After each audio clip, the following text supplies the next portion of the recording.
এবং এই স্কুল থেকে আমার সবচেয়ে বড় পরিচয়, আমি এই স্কুলের স্টুডেন্ট।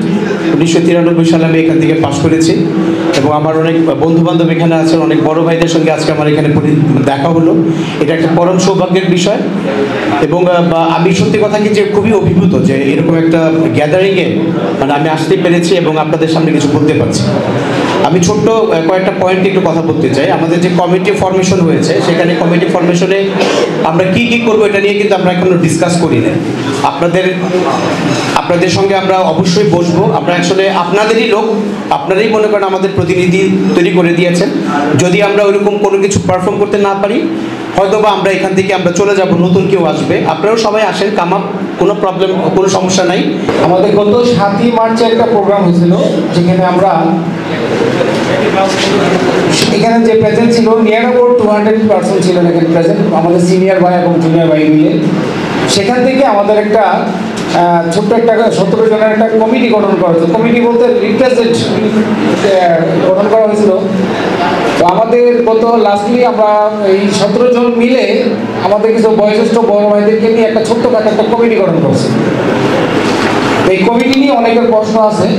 হ্যাঁ, প্রশ্ন থাকতেই পারে, ইটস ওকে, প্রশ্ন থাকতেই পারে। বাট আমাদের এই কমিটিটা কেন করা হয়েছে, বা এটাই লাস্ট কমিটি কিনা, বা এই কমিটিটাই আমাদের ফাইনাল পর্যন্ত রান করবে কিনা, এই ব্যাপারে যে কোনো কোশ্চেন ঠিক মতো করতে পারে না। আপনাদের ক্লিয়ার কনসেপশনের জন্য আমি বলতেছি, আমাদের এই কমিটিটা, আহ্বায়ক কমিটিটা করা হয়েছে সেটা হচ্ছে আমাদের পরবর্তী মূল কমিটি গঠন করার জন্য, কার্যপ্রণালী তৈরি করার জন্য এখানে কমিটি করা হয়েছে। আমাদের প্রথমে যে একটি সভা হলো এই রমজান মাসেই, সেখানে প্রায় 200-র মতো আমাদের সদস্য আমরা উপস্থিত ছিলাম। সেখানে আমরা এই 100 বছর উদযাপন উপলক্ষে একটা খুবই ফলপ্রসূ আলোচনা করি এবং সেখানে অনেকের বক্তব্য নেওয়া হয়। তখনই একটা সিদ্ধান্ত হয় যে আমরা একটা কি করব, আমরা একটা আহ্বায়ক কমিটি করে ফেলব। তখনই কিন্তু অনেকের নাম নেওয়া হয়েছে, প্রত্যেকটা ব্যাচ থেকে যারা যারা উপস্থিত সেই নামের লোকগুলোকে নিয়েই শনিবারে একটা ইফতারের আয়োজন করা হয় এবং সেখানে একটা কমিটি ফর্ম করে। তাহলে প্রথমে কিন্তু এখান থেকে এটা শুরু আলোচনা। প্রথমে আমরা এখানে আসলাম, এখানে আসার পর বলা হলো যে আমরা প্রত্যেকটা ব্যাচ থেকে যারা যারা উপস্থিত ছিলেন তাদের নাম নিয়ে আমরা একটা কী করতে পারি, আহ্বায়ক কমিটি করতে পারি।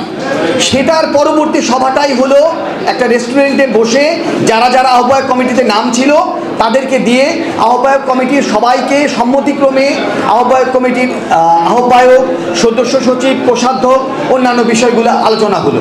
ঠিক আছে, তারপরে বিভিন্ন আমাদের যে 100 বছর পূর্তি অনুষ্ঠানের অনেকেই বলা হলো যে আমরা আসলে আরেকটু সবার মাঝে আলোচনা করতে পারতাম। আমাদের ওয়েবসাইট গঠন হয়েছে, আমাদের তৃতীয় সভায় এটি প্রচারণার দিক দিয়ে আমরা একটু পিছিয়ে নাই। স্কুলে ব্যানার আছে, চারিদিকে ব্যানার শোভা পাচ্ছে এবং একটা ইফতার করা কিন্তু এত সোজা না হঠাৎ করে। আর ইফতারটা কেন করলাম আমরা, অনেকেই বলেছিলেন যে এটা ঈদের পর হতে পারতো।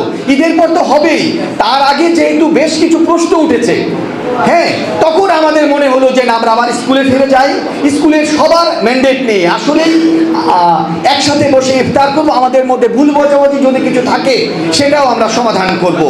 আর আমরা চাই সবার অংশগ্রহণ নিশ্চিত হবে। স্কুলের গুণগত মান আমরা উন্নত করতে পারি কিনা।